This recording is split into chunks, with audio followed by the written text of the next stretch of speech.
siang rekan-rekan anggota Persekutuan Mahasiswa Kristen PMKFSM Undip yang terkasih dalam Tuhan Yesus Kristus. Kembali lagi dalam perjumpaan virtual kita di siang hari ini. Dan hari ini kita akan bersama-sama merenungkan satu bagian firman Tuhan di bawah tuntunan tema The Joy of Serving God.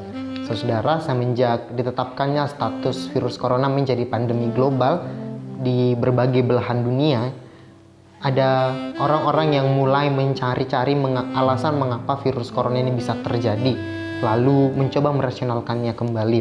Setidaknya saudara, ada 3 hal yang paling sering diungkapkan orang mengapa hal ini bisa terjadi.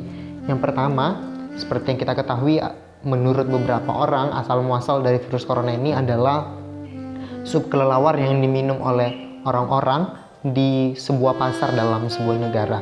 Di sisi lain ada orang yang mengatakan bahwa virus corona ini adalah sebuah wabah yang direncanakan untuk suatu tujuan tertentu. Di sisi lain saudara, ada juga yang mengatakan bahwa virus corona ini adalah sebuah konspirasi senjata biologi rahasia yang digunakan untuk hal-hal kepentingan oknum tertentu juga.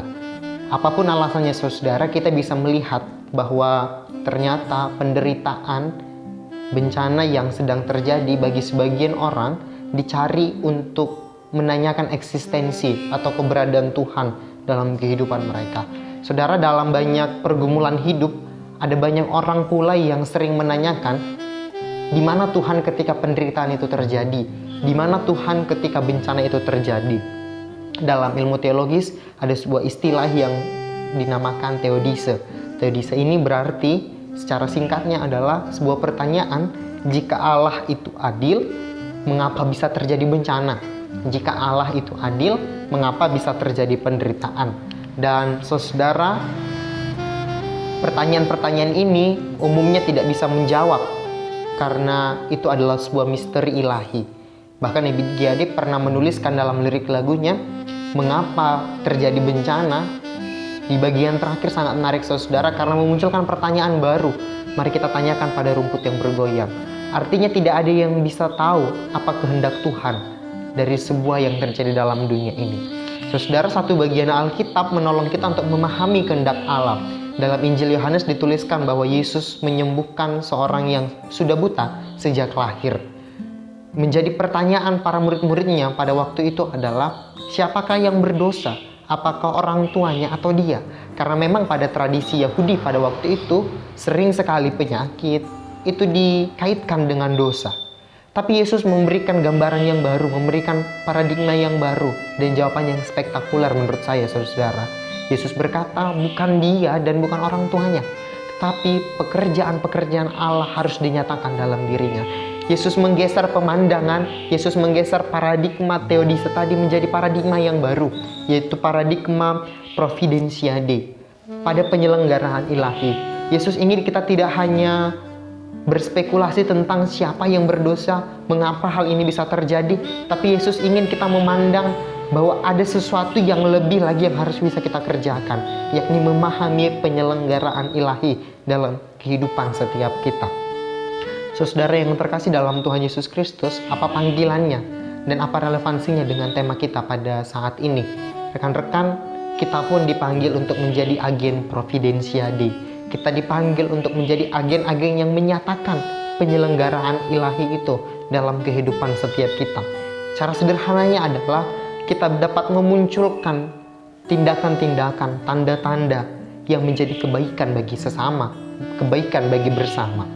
Saudara, dalam Kisah Para Rasul pernah dituliskan ketika Paulus melayani jemaat yang ada di Malta dalam kondisi yang tidak baik, dalam kondisi yang musim dingin, Paulus mengalami kuasa Tuhan dan dia bisa melayani jemaat di Malta dengan penuh sukacita dan pada akhirnya mendatangkan kebaikan pada jemaat di situ juga pada Paulus. Kita bisa membacanya nanti dalam Kisah Para Rasul pasal yang ke-28.